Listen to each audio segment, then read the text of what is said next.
Aujourd'hui, je veux te parler des dizaines et des unités dans les nombres. J'ai choisi pour te faire la présentation le nombre 57. Donc, 57, j'ai ici mon tableau de numération avec D pour dizaines et U pour unité.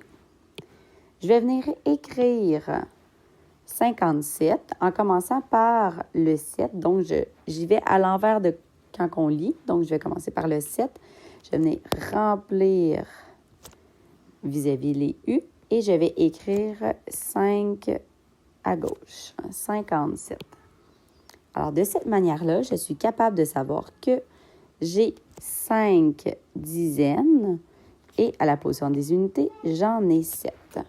Si je veux représenter le nombre 57 avec mes bâtons de dizaines et mes unités, c'est beaucoup plus facile en plaçant au début, dans le fond, au départ, le nombre dans un tableau de numération. Alors, je vais venir faire mes 7 unités. 1, 2, 3, 4, 5, 6, 7. Et mes 5 dizaines, je vais faire un peu comme un 1 sans faire de barre qui va représenter la dizaine. 2, 3, 4, 5. Alors, maintenant, j'ai 1, 2, 3, 4, 5 dizaines. 1, 2, 3, 4, 5, 6, 7 unités. Les unités sont représentées par des petits carrés puisqu'en classe, on utilise des petits cubes. Et les dizaines, en fait, c'est comme si on avait mis nos 10 petits cubes ensemble pour faire un bâton de dizaines. Donc, je te montre une dizaine, c'est vraiment équivalent à 2, 3, 4, 2, 3, 4, 5, 6, 7, 8, 9, 10. 1, 2, 3, 4, 5, 6, 7, 8. Oups, je me suis trompée. 2, 3, 4, 5, 6, 7, 8, 9, 10. Alors, tu vois, une dizaine, ça l'équivaut à 10 petits blocs mis un après l'autre, un à la suite de l'autre, ensemble. Alors, 57 équivaut aussi à 5 paquets de 10.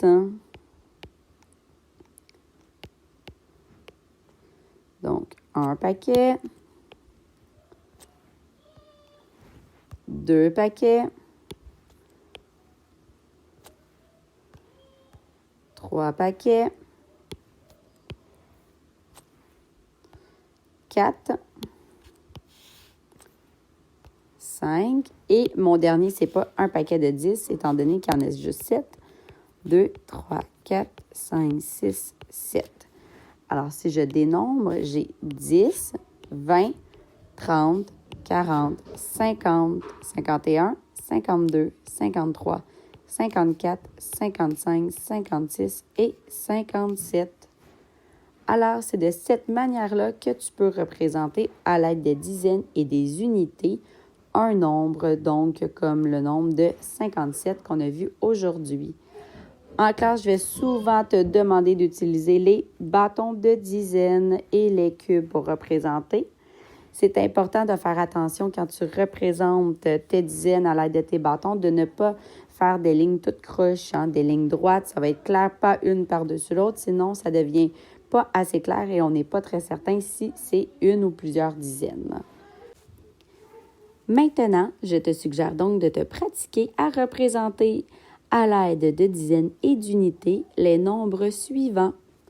Donc, le premier nombre, 65. Et le deuxième nombre, 48.